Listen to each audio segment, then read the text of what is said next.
जी student अस्सलाम वालेकुम। Hope so आप सारे लोग जो हैं वो ठीक होंगे। लेक्चर जो है वो मैं लाइव आ चुका हूँ, तो आप लोग काइंडली मुझे ज्वाइन कर लें। ठीक है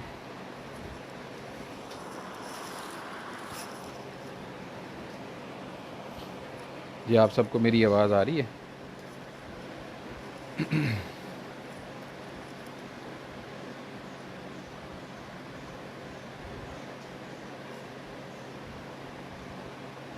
जी स्टूडेंट्स, आप सबको मेरी आवाज़ आ रही है?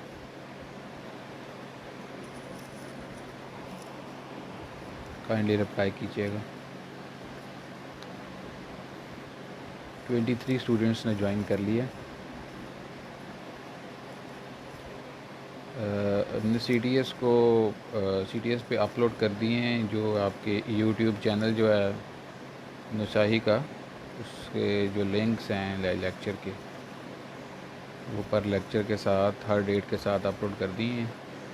अगर उसमें वैसे तो कोई मिस्टेक इंशाल्लाह नहीं होगी। अगर आपको कोई मिस्टेक नज़र आती है तो वो उन्हीं लेक्चर की सीरीज़ के अंदर ही आपको तमाम लेक्चर मिल जाएंगे।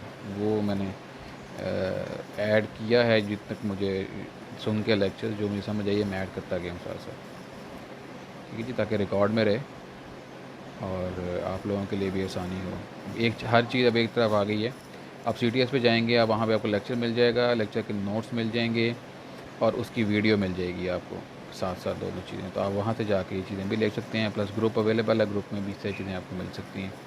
अच्छा जी, आज हम लोगों ने कल कल हम नहीं लेक्चर ले सके, तो आज कोशिश करूँगा मैं कि थोड़ा सा लेक्चर को लेंथी करके कल की कंपनसेशन भी आज करता हूँ। सो हमने जो थर्ड पार्ट था हमारे चैप्टर का, प्रेपरेशन ऑफ पैरेंटल्स, वो हम लोगों ने शुरू किया था लास्ट लेक्चर में। तो आज उसी सिलसिले का नेक्स्ट लेक्चर है हमारे पास और नोट्स आप सबके पास पहुंच गए होंगे। आज का जो हमारा टॉपिक है वो है मशीनरी फॉर कंटेनर्स।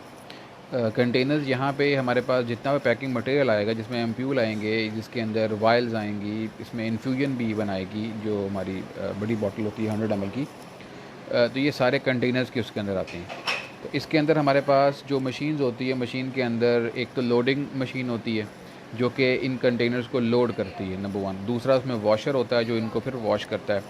और यही दोनों चीज़ें जो हैं ये कॉन्टीन्यूस ऑटोमेटेड लाइंस की फॉर्म में भी अवेलेबल होती हैं। सम टाइम ये मैनुअल लोडिंग करते हैं, मैनुअली वॉश करते हैं, और कुछ केसेस में सेमी ऑटोमेटिक होती है कि जो लोडिंग है हमारे पास वो तो मैनुअल होती है, लेकिन जो वॉशिंग है वो जो है लोड करने के बाद वो खुद ही वॉश होता है।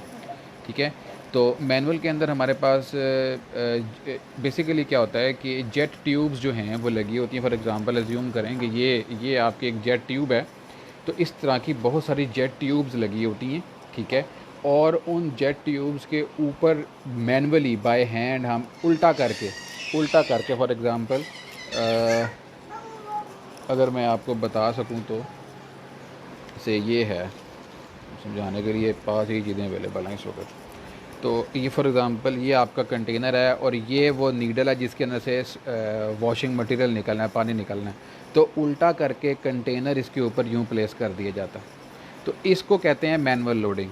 जब ये लोडिंग हम लोग करते हैं, अगर ये बाय हैंड करें तो मैनुअल लोडिंग कहलाएगी। अगर यही कोई ऑटोमेशन के थ्रू हो तो उस केस में फिर लोडिंग जो है वो ऑटोमेटिक कहलाएगी। ऑपरेटर जो है बाय हैंड इन जो जेट ट्यूब्स के ऊपर अपना कंटेनर जो है उसको लोड करता है। वॉशर जो है उसके पास कैपेसिटी होती है हंड्रेड्स ऑफ कंटेनर को इकट्ठे या पर आवर वॉश करने की। और जेट ट्यूब्स के अंदर से बहुत तेज़ सप्लाई ऑफ जो भी जिस चीज़ से आप वॉश कर रहे हैं, वाटर WFI जो उसमें से निकलता है वो बहुत तेज़ से वहाँ से उसमें से निकलता है।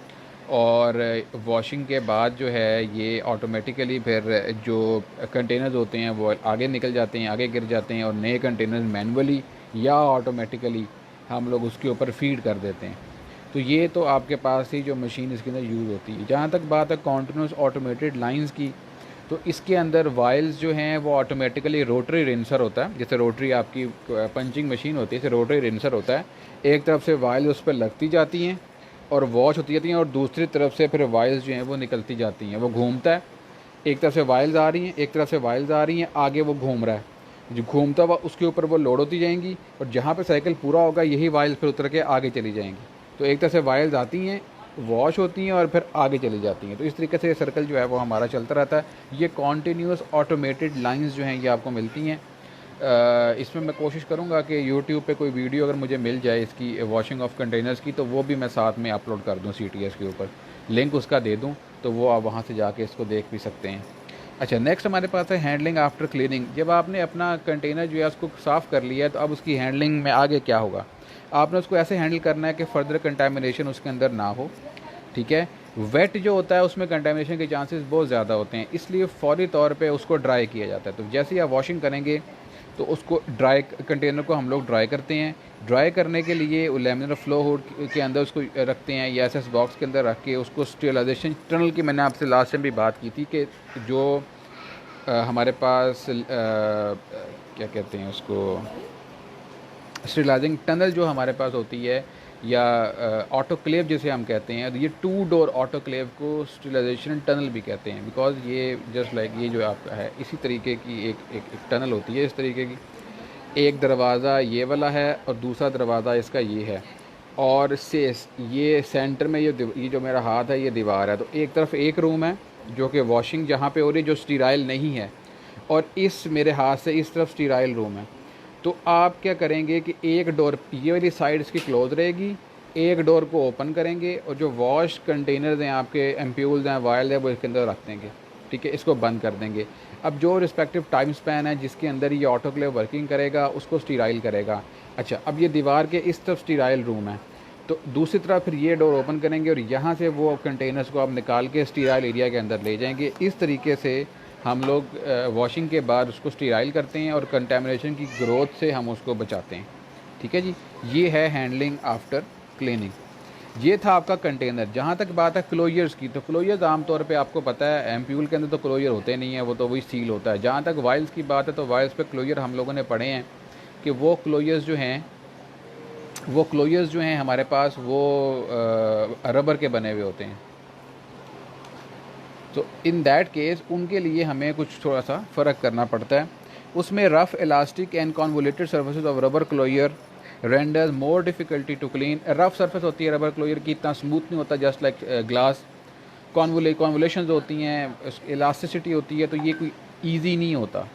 ठीक है, तो इसके लिए हमें और इसके अलावा जब रबर बनता है ना, तो इसको क्योंकि डाई के अंदर बनाते हैं, तो डाई को लुब्रिकेट किया जाता है ताकि रबर की बनने के बाद वो आराम से वहाँ से निकल सके। तो वो लुब्रिकेशन भी सरफेस के ऊपर लगी होती है।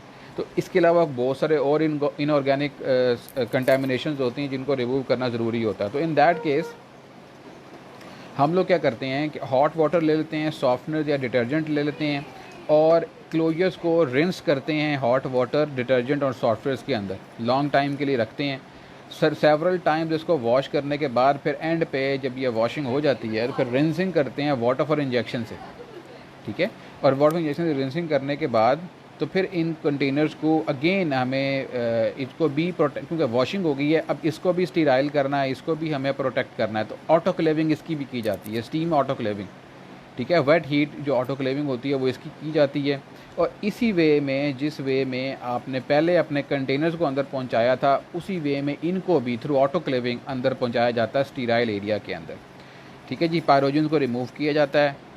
Any hydration during sterilisation should be removed. अच्छा, मैंने आपको बताया कि ये ड्राई नहीं करते, ड्राई से करेंगे तो ये मेल्ट हो जाएगा, ख़राब हो जाएगा। हम वेट स्टीम से करते हैं। जब वेट स्टीम से करते हैं तो इसके ऊपर थोड़ा सा मॉइस्चर आता है, तो वो मॉइस्चर जो है उसको भी रिमूव करना होता है। जब आप इसको ले जाते हैं तो कुछ देर के लिए इसको आप स्टीराइल एरिया के अंदर वैसे ही छोड़ देते हैं कि मॉइस्चर इसका एवेपोरेट हो जाए। ठीक है, तो मॉइस्चर एवेपोरेट किया जाता है। अगर एवेपोरेट नहीं करेंगे तो वो भी कंटामिनेशन के चांसेस बाद में हो सकते हैं। ठीक है, तो इसके लिए फिर vacuum drawing could be use dry करने के लिए। ठीक है, मैंने आपको बताया कि आप इसको ओपन रख देते हैं, फिर वैक्यूम ड्राइंग का प्रोसीजर भी हम लोग यूज़ कर सकते हैं ताकि इसको हम लोग जो हैं ड्राई करके फिर यूज़ किया जा सके। ठीक है, equipment for the washing of closures में जनरली एजिटेटर्स होते हैं, horizontal basket type automatic machines होती हैं, आपकी जैसे वॉशिंग मशीन होती है ना, इस तरह की मशीन्स होती हैं, इनमें क्लोजर डाल देते हैं, जस्ट लाइक कपड़ों की तरह क्लोजर्स को डाल देते हैं, और उसके बाद उन क्लोजर्स को फिर आप जो है उसके अंदर उसकी रिंसिंग करते हैं, अच्छी तरीके से डिटर्जेंट ऐड करते हैं, उसको अच्छी तरीके से प्रॉपरली वॉश करते हैं, जस्ट लाइक क्लोथ जैसे आप वॉश करते हैं।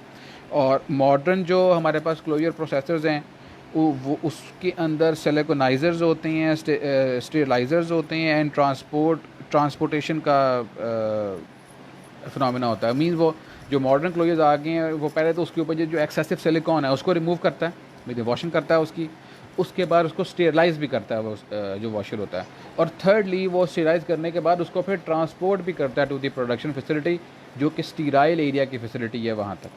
ठीक है जी। सो ये जो हैं इक्विपमेंट फॉर क्लोजर वॉशिंग थी। फिर हमारे पास जो इक्विपमेंट्स हैं इसके अलावा, कि जितने भी इक्विपमेंट्स आप लोगों ने पढ़े हैं इनकी भी कुछ रिक्वायरमेंट है। All equipment should be disassembled as much as possible to provide access to the internal surface. ये बहुत इंपॉर्टेंट है, क्योंकि हम लोग स्टीराइल एरिया के अंदर काम करने लगे हैं, तो वहाँ पे हमें पता है कि हम वॉल्स की, फ्लोर्स की और रूफ़ की तो मॉपिंग वगैरह कर लेते हैं, लेकिन as per as the equipments are concern, तो इक्विपमेंट तो एक ऐसी है जो कि नंबर ऑफ़ पार्ट से मिलकर बने होते हैं। तो जनरली जो इक्विपमेंट्स होते हैं स्टीराइल एरिया के अंदर वैसे होते हैं जिसको आप ईजीली ओपन कर सकें। वो पार्ट जो कि इन कांटेक्ट आता है विद द प्रोडक्ट, उसको ईज़िली आप डिसेंबल कर लेते हैं। डिसेंबल करने के बाद बैच टू बैच आप उसकी वॉशिंग करते हैं, स्टेरिलाइजेशन करते हैं और वापस आके उसको जोड़ते हैं। ठीक है। और जो एरिया जिसके अलावा सामने है लेकिन डिसेंबल नहीं होते, उनकी बैच टू बैच मॉपिंग की जाती है। ठीक है। तो ये तमाम इक्विपमेंट्स के लिए ये ज़रूरी है ताकि वो भी स्टीराइल, उनके सरफेस भी स्टीराइल रहे। Surface should be scrubbed through with stiff brushes using an effective detergent. Scrubbing की जाती है ब्रशेज़ के साथ, स्टिफ ब्रशेज़ लेके उनकी स्क्रबिंग की जाती है और डिटर्जेंट के साथ उसको साफ़ किया जाता है। और स्क्रूज़ और जो थ्रेड वगैरह हैं उनके लिए तो बहुत, जहाँ पे जॉइंट्स हैं वहाँ पे ये स्क्रबिंग बहुत ज़्यादा ज़रूरी है, बिकॉज़ वो एरिया होता है कंटेमिनेशन का जहाँ पे कॉलोनीज़ ग्रो कर सकती हैं। तो ये बहुत ज़्यादा ज़रूरी है कि उनको भी हमें वहाँ से रिमूव करना होता है। इसके अलावा एक्सोबिंग इक्विपमेंट और स्टीम, इसके अलावा जो पार्ट अलहदा हो जाते हैं, डिसलॉज हो जाते हैं, उनको फिर स्टीम स्टेरिलाइजेशन के लिए आप ले जाते हो ऑटोक्लेव के अंदर, वहाँ पे उनको ऑटोक्लेव करते हो। ठीक है। इसके अलावा जो aid in dislodging residue walls of the stationary tanks और स्पीगोर्स, पाइप्स वगैरह, जो पाइप्स हैं, जो टूटियाँ हैं, स्पाइगोर्स कहते हैं, जितनी ये आपकी टैब्स होती हैं। ठीक है। तो जो टैब्स हैं, जितनी भी टूटियाँ हैं, जो स्टेशनरी टैंक्स हैं, मतलब ये डिसम्बल नहीं हो सकते, तो इनको अच्छे तरीके से वॉश किया जाता है, इसको गर्म पानी के साथ, उसके बाद इसको स्टीराइल किया जाता है। ठीक है। और एंड पे फिर इसको WFI से रिंस भी किया जाता है। ठीक है। इस फिनोमेना को हम लोग नाम देते हैं CIP, इसको क्लीन इन प्लेस कहते हैं। ठीक है। तो ये GMP की रिक्वायरमेंट है, CIP और SIP। CIP क्लीनिंग प्लेस है और SIP जो होता है वो स्टीलाइजेशन इन प्लेस है। ठीक है। तो ये दोनों बहुत ज़रूरी हैं। जब तक आप इसको फॉलो नहीं करेंगे, आप अपने स्टीलाइजेशन का प्रोसेस नहीं कर सकते, अपनी स्टीराइल प्रेपरेशन को यूज़ नहीं कर सकते, नहीं बना सकते। ठीक है। तो जो CIP है बेसिकली ये कंप्यूटेड एडेड सिस्टम है, और ये कंप्यूटर बेस्ड एडेड सिस्टम जो है बेसिकली ये कंट्रोल करता है इनहेरेंट वेरिएशन को। तो बेसिकली आप क्या करते हो कि जब आपने सारा एरिया स्टीराइल कर दिया, तो रीडिंग इस कंप्यूटर एडेड सिस्टम के अंदर फीड करते हो।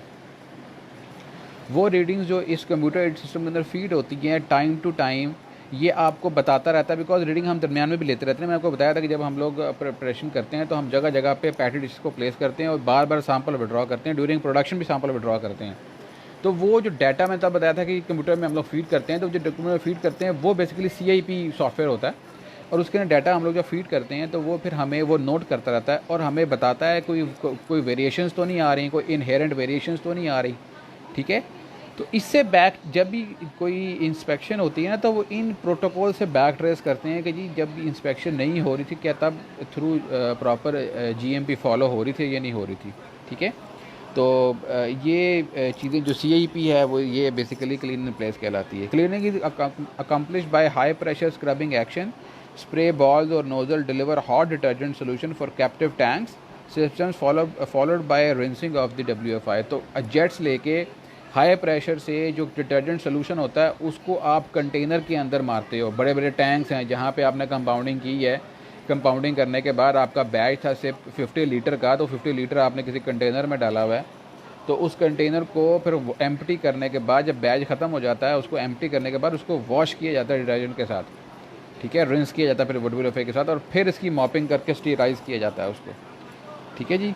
इसके अलावा जो मैंने अभी आपसे बात की थी, the system often extend to SSIP, पहले CIP, पहले क्लीनिंग करेंगे आप, उसका सारे प्रोटोकॉल्स आएंगे और कंप्यूटर एडेड प्रोटोकॉल्स होंगे। फिर SIP होगा, जिनको क्लीन कर लिया अब उनको स्टेरलाइज भी करना है, तो इस प्रोसेस को SIP कहते हैं। तो ये कंप्यूटर एडेड स्टेरलाइजेशन होती है, ठीक है।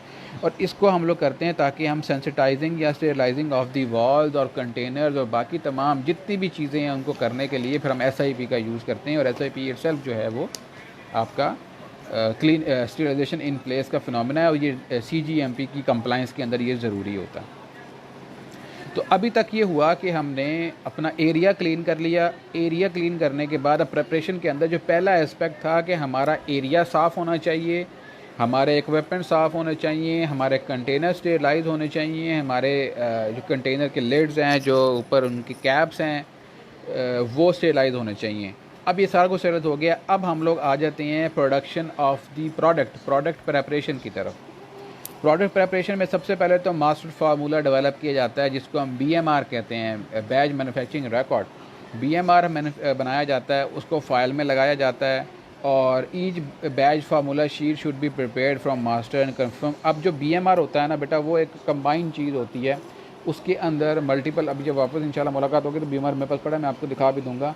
उसका जो पहला पेपर होता है वो वही होता है जो आपकी फार्मूलेशन ऑफ द इंग्रेडिएंट्स होती हैं, जब आपकी फार्मूलेशन होती है, जब आप लैब परफॉर्म करते हैं तो एक फार्मूलेशन आपको मिलती है, वही फार्मूलेशन वहाँ पे दी होती है। फ़र्क सिर्फ इतना होता है कि बैच टू बैच ये फार्मूलेशन की क्वांटिटीज़ वेरी करती हैं। अगर बैच 50 लीटर आप बना रहे हैं तो आप 50 लीटर के हिसाब से क्वांटिटी एडजस्ट करोगे। अगर आप बैच 100 लीटर बना रहे हो तो आप 100 लीटर के हिसाब से क्वांटिटी एडजस्ट करोगे, जैसे कि आप लोग क्वांटिटी एडजस्ट करते हो अपने प्रैक्टिकल्स के अंदर, ठीक है जी। तो यही चीज़ जो है ये हम लोग पहले BMR के अंदर पहला पेज ये होता है कि मास्टर फार्मूला को, बेटा पीछे हो जाओ, इसको पकड़ो, ये बिजली है यहाँ पे। तो यही सारा जो काम है ये करते हैं, और बैच मैन्युफैक्चरिंग रिकॉर्ड बनाया जाता है और उसको एडजस्ट किया जाता है विद रिस्पेक्ट टू दी आपका बैच साइज़ जो है वो कितना है। ऑल मेजरमेंट्स को चेक किया जाता है, एक्यूरेटली बनाई जाती है, जितनी ज़्यादा एक्यूरेशन उसमें हो सके उतनी एक्यूरेटली वो डिस्पेंस किया जाता है। Liquid preparations are dispersed by volume. They are prepared by weight as in more accurate no volume temperature studies are required.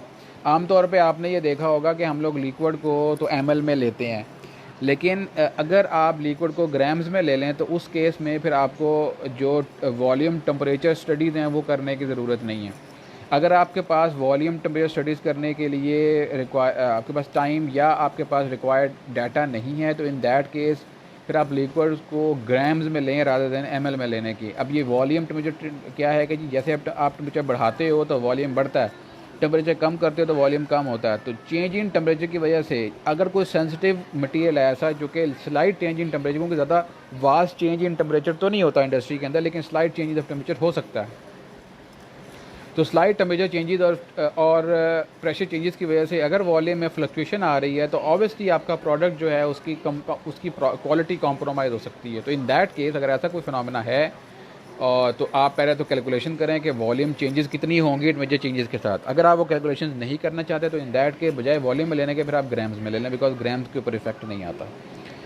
Container should not be wet enough to dilute the product. अच्छा, container भी जो है वो भी आपका dry होना चाहिए, because मैंने वॉश किया था, मैंने आपको बताया था कि वो ड्राई नहीं होगा, उसमें अगर मटेरियल होगा, आपने उसमें और मटेरियल डाला, पानी पहले से था, वो उसको डाइल्यूट कर देगा, तो ये बड़ा ख्याल रखना होता है, ठीक है जी। और इन केस ऑफ अगर आपका मटेरियल एनहाइड्रस है, लिक्विड आप नहीं ले रहे, आप सॉलिड ले रहे हैं, या फ्रीज ड्राइड है, एनहाइड्रस है, तो आपका कंटेनर वेट है जिसमें आप ऐड कर रहे हैं तो भी वो ख़राब हो जाएगा, फिजिकल इंस्टेबिलिटी उसके अंदर आ जाएगी। मिक्सिंग टाइम आपने बहुत ज़रूरी है देखना। आपका प्रोडक्ट बनना था 30 मिनट्स ऑफ मिक्सिंग के ऊपर, आपने 15 मिनट्स में उसको बंद कर दिया तो मिक्सिंग प्रॉपर नहीं होगी। कुछ जो चीज़ मिक्स नहीं हुई है वो नीचे बैठ जाएगी, तो सुपर लेटेंट जो होगा लिक्विड उसके अंदर जो आपने ड्रग अगर मिक्स की थी, फॉर एग्जांपल पारेंटल की, तो इन दैट केस फिर जो क्योंकि आधी ड्रग तो नीचे बैठी हुई है, तो आधी ड्रग की एफिकेसी आएगी, आधी की नहीं आएगी, तो वो अंडर एफिकेसी या क्या कहते हैं उसको, अंडर पोटेंट आपकी मेडिसिन बनेगी। तो ये सारी चीज़ें जो हैं वो बहुत ज़्यादा ज़रूरी हैं। पीएच कंट्रोल करने के लिए हमें proper mixing of acid cause proper pH to be determined, ये बहुत ज़रूरी है कि पीएच कंट्रोल रखें, और उसके लिए आपको बफर वगैरह अगर ऐड करने हैं तो वो बहुत ज़रूरी है कि आप उसके अंदर ऐड करें। फिर है पैरेंटल डिस्पर्जेंस। अगर आप पैरेंटल डिस्पर्जन्स बना रहे हैं, तो इन दैट केस मीन्स आप कोलाइड्स बना रहे हैं या इमल्शंस बना रहे हैं या सस्पेंशंस बना रहे हैं। इस केस के अंदर आपको प्रॉब्लम्स फेस करनी पड़ेंगी। वो प्रॉब्लम्स ये हैं कि जी क्योंकि उसमें डिस्पर्जन वो एक तरह की सस्पेंशन है, तो वो तमाम इश्यूज़ जो सस्पेंशन के अंदर आपको आते थे, जो हमने सस्पेंशन जब पढ़ी थी, वो तमाम इश्यूज़ जो सस्पेंशन के अंदर हमें आते थे, वो तमाम इश्यूज़ जो हैं वो हमारे इस प्रेपरेशन के अंदर भी आएंगे, चाहे ये पैरेंटल के लिए। तो ये बहुत ज़रूरी है कि आपके सस्पेंशन जो है through out the preparation suspend रहे और उसी सस्पेंडिश फॉर्म के अंदर ही वो इंडिविजुअल कंटेनर के अंदर जाए। इसके अलावा प्रोटीनियस सॉल्यूशंस जो हैं वो भी हम लोग यूज़ करते हैं। प्रोटीनियस सॉल्यूशंस के अंदर हमारे पास proteins extremely sensitive to environmental and processing such as temperature, mixing time, speed, order of addition और कंडीशन वगैरह। जो प्रोटीनियस सॉल्यूशन है जिसके अंदर आपके पास प्रोटीन्स आप लोग यूज़ कर रहे हैं वो बहुत सेंसिटिव हैं टेम्परेचर चेंजेस के साथ, मिक्सिंग टाइम के साथ, स्पीड के साथ, ऑर्डर ऑफ एडिशन कि आपने कौन सा मटेरियल पहले डालना है, कौन सा मटेरियल बाद में डालना है, वो सारा कुछ जो है वो उसके अंदर बहुत ज़्यादा ज़रूरी है। बिकॉज ये सारी चीज़ें जो हैं, जो आपके प्रोटीन सब्सटेंसेस हैं, वो सेंसिटिव हैं इन चीज़ों से। तो उसका आप लोगों ने जो है वो ख्याल रखना है। ख्याल इस तरह रखना है कि आपने पहले से फार्मूलेशन बनाई हुई है और उस फार्मूलेशन को जो आपने BMR बनाया है उसके अंदर मेंशन किया कि किस टाइम पे क्या चीज़ ऐड करनी है। यहाँ पे ज़रूरी है कि आप उसको फॉलो करें, कोई भी चीज़ पहले ऐड ना करें। अगर मटेरियल सब्सटेंस नंबर 2 है वो 1 की जगह पे ऐड ना करें और 1 को 2 की जगह पे ऐड ना करें, ठीक है, एंड सो। तो इसकी वजह से आपको फिर अल्टीमेटली आपकी प्रेपरेशन जो है वो ख़राब हो सकती है। तो ये था हमारा आपका प्रेपरेशन ऑफ द प्रोडक्ट का पार्ट। इसी के अंदर हमारे पास नेक्स्ट जो पार्ट है वो है फिल्ट्रेशन का, कि हमारे पास जो क्लियर सोल्यूशन होता है वो आपने क्लैरिफिकेशन का प्रोसेस जो है वो पढ़ा था कि अगर आपके सिस्टम के अंदर जो सॉलिड कंटेंट है वो 1% से कम है और इस किस्म के सोल्यूशन को या इस किस्म के की प्रेपरेशन को आप फ़िल्टर करना चाहते हो ताकि उसमें सॉलिड कंटेंट निकल जाए, तो इस प्रोसेस को हम क्लैरिफिकेशन कहते हैं। तो यहाँ पे हमारे पास क्योंकि क्वांटिटी जो है वो हमेशा 1% से कम होती है जिसको हमने फ़िल्टर करना होता है, तो इसलिए प्रोसेस कहलाता है। तो फिल्ट्रेशन प्रोसेस सेंट्रल प्रोसेस ठीक है।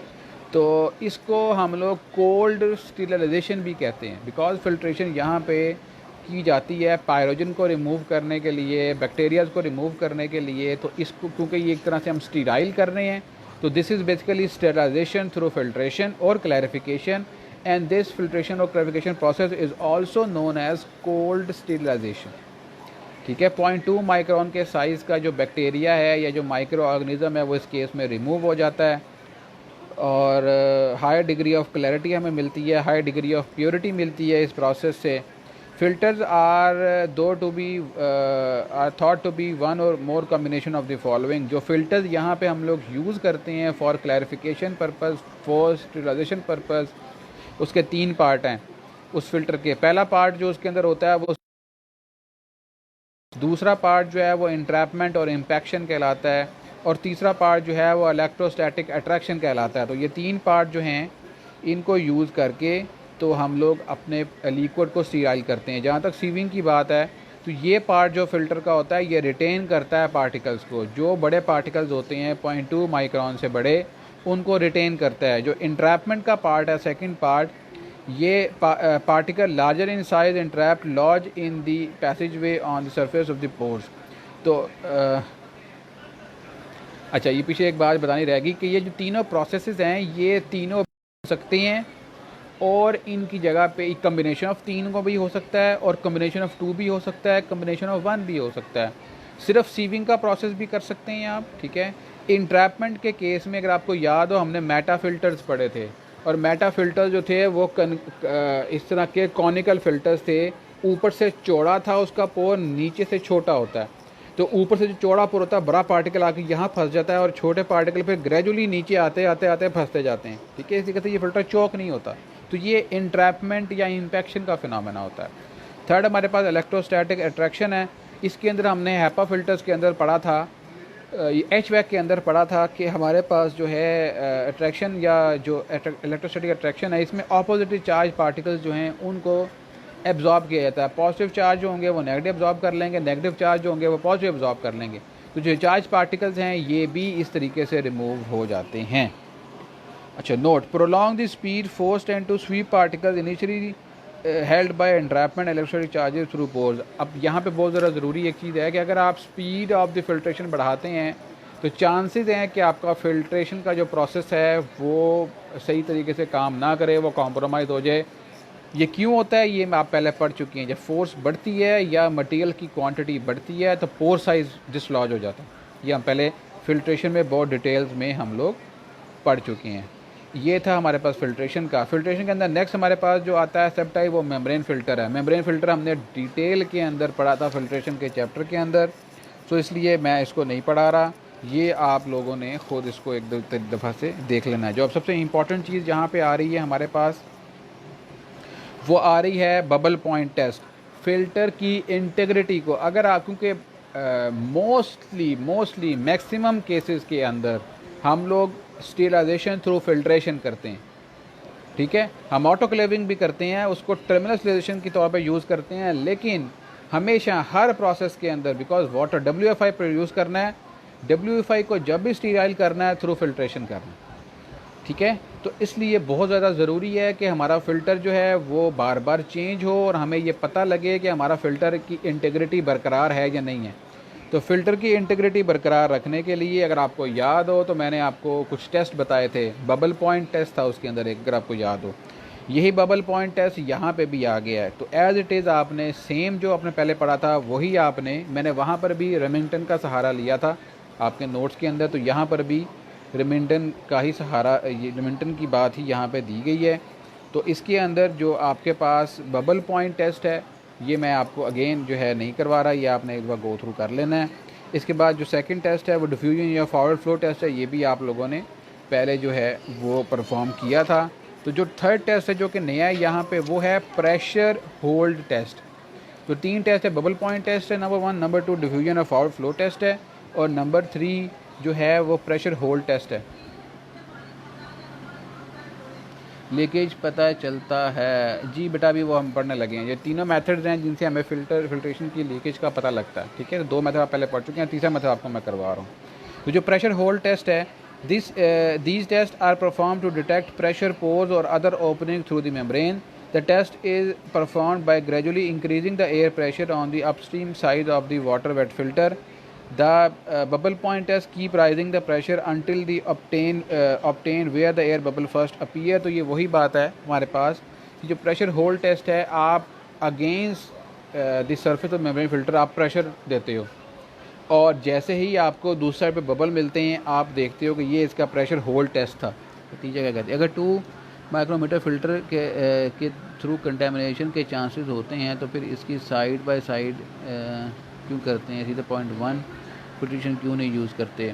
बेटा 0.2 माइक्रोन फ़िल्टर ही यूज़ किया जाता है, इससे कम फ़िल्टर हम यूज़ नहीं करते, बिकॉज इससे छोटा फ़िल्टर अगर हम यूज़ करेंगे तो उसमें से बिल्कुल मटेरियल पास नहीं करेगा और वो बहुत स्लो हो जाएगा। अगर आप स्पीड बढ़ानी हो, हमें स्पीड को भी सामने रखना है ना, हमें देखना है कि हम कितने टाइम में अपना प्रोसेस कंप्लीट कर रहे हैं, हमें आगे प्रोडक्ट को सेल करना है। तो जितनी जल्दी हम अपना प्रोडक्ट फ़िल्टर करेंगे वो उतनी जल्दी आगे पैक होगा, तो इससे कम हम नहीं जाते, ठीक है।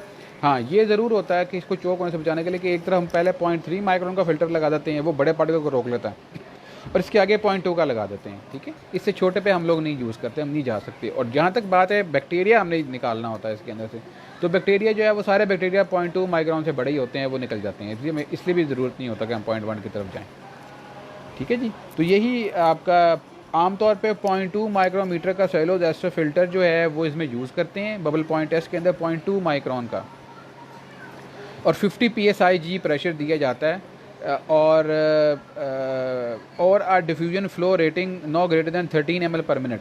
50 psi प्रेशर देंगे, या अगर डिफ्यूजन फ्लो है तो उस केस में 13 ml पर मिनट का प्रेशर देंगे। आपकी इतना प्रेशर हो, दोनों चीज़ें पहले आ जाएँ, या 50 psi पहले आ जाए या 13 ml पर मिनट पहले आ जाए। जो पहले आ जाए उसको फिर हम लोग यूज़ करते हैं। पहले से मुराद ये कि अगर 50 प्रेशर पे आप 50 तक पहुँच गए हो, लेकिन मटेरियल जो है वो 13 ml पर मिनट नहीं आ रहा, तो 50 से आगे नहीं जाना। आपका मटेरियल 13 ml पर मिनट होगा तो हम लोग रुकेंगे प्रेशर देने से, नहीं, वरना वो फ़िल्टर जो है वो फट जाएगा। या आपने प्रेशर 40 तक पहुंचाया अभी, लेकिन 13 ml पर मिनट आपका प्रेशर आ गया है, तो भी इससे ऊपर जाने की ज़रूरत नहीं है, ठीक है। तो ये एक बेस लाइन है हमारे पास इन टेस्ट को चेक करने के लिए कि हमारी फ़िल्टर की इंटीग्रिटी बरकरार है या नहीं है। अभी न्यू एविडेंस जो है, जो अभी मैं पहले ये बात नहीं करना चाह रहा था, लेकिन अब यहाँ पे मैं करता हूँ। खतीजा का जो क्वेश्चन था कि 0.2 माइक्रोन की जगह 0.1 हम लोग क्यों नहीं यूज़ करते, तो अब न्यू एविडेंस जो है उसके अंदर ये हुआ है हमारे पास कि हमने 0.1 माइक्रोन का फ़िल्टर यूज़ किया है। लेकिन उसके अंदर प्रॉब्लम क्या आती है कि हमारे पास हम अकेला 0.1 माइक्रोन का फ़िल्टर यूज़ नहीं कर सकते। इशू क्या है? इशू वही है कि वहाँ पे स्पीड जो है आपके मटेरियल की जो वो कम हो जाती है, ठीक है। फिलिंग रेट कम हो जाता है, फिल्ट्रेशन रेट कम हो जाता है। तो इसलिए फिर ये किया गया है कि पहले हम 0.3 और 0.2 यूज़ करते थे, अब 0.2 और 0.1 यूज़ कर लेते हैं कि पहले 0.2 लगाया वो बड़े मटेरियल को रोक लेगा, बड़े पार्टिकल को रोक लेगा, और फिर 0.1 लगा दिया वो छोटे को भी रोक लेगा। तो नतीजा आपकी बात का जवाब जो है वो यहाँ पे आपको मिल गया। तो साइड बाय साइड 0.1 का फिर 0.2 का फ़िल्टर लगा के तो हम फिल्ट्रेशन जो है वो परफॉर्म करते हैं। सो जी, ये हमारे पास जो थर्ड पार्ट था इस चैप्टर का, पाइपरेशन ऑफ पेरेंटल का, वो भी कंप्लीट हो गया। कोई क्वेश्चन अगर आप लोग करना चाहते हैं तो ये आपके पास टाइम है, आप कर सकते हैं। और आप क्वेश्चन सोचें, मैं 1 मिनट में आता हूँ।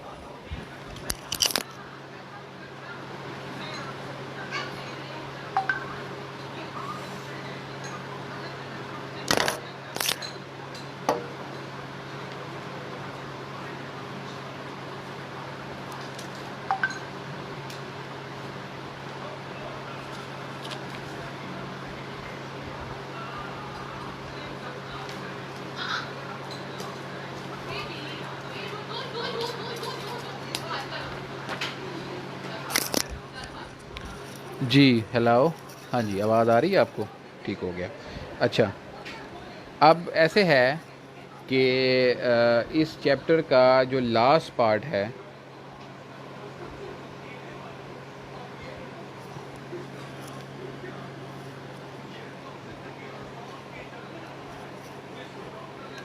जस्ट वेट बेटा।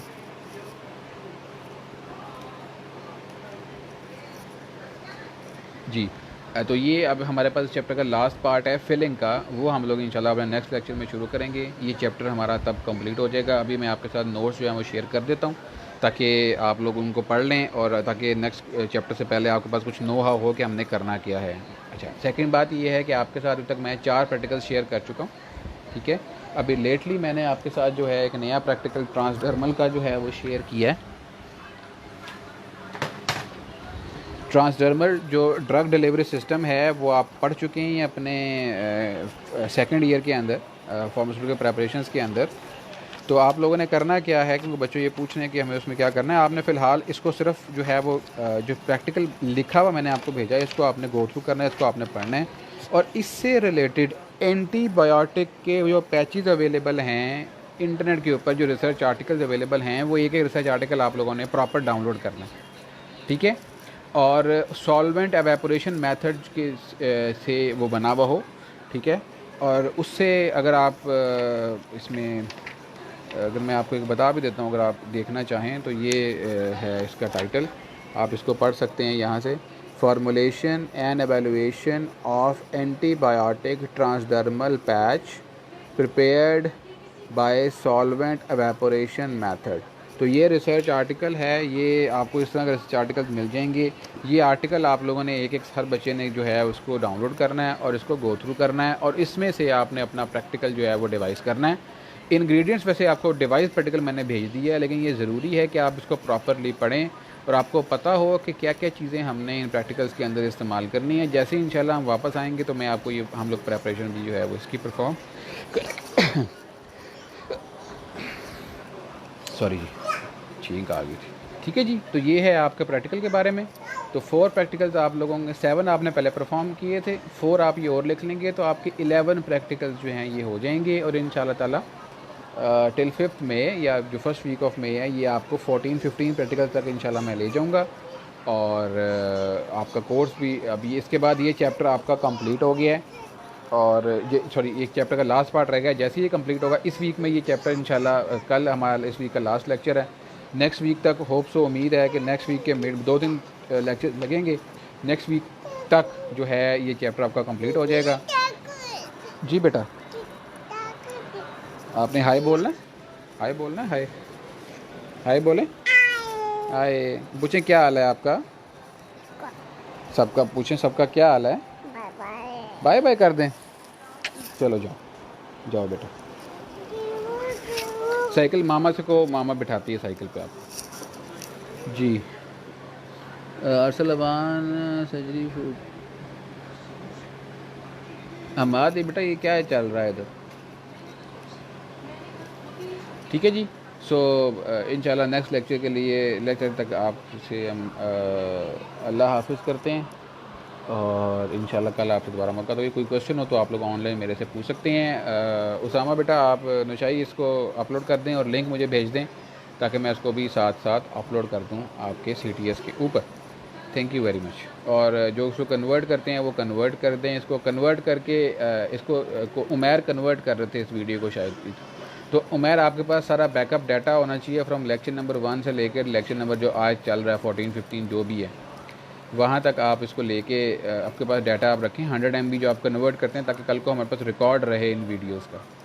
ठीक है जी, जो आप ग्रुप में भी भेजते रहते हैं, या कोई और CRGS जो हैं वो इसका अपने अपने कंप्यूटर्स में, अपने लैपटॉप्स में इनको आप सेव रखें लेक्चर को शॉर्ट फॉर्म के अंदर, क्योंकि वैसे तो 1 GB की वीडियो बनती है, वो पॉसिबल नहीं है।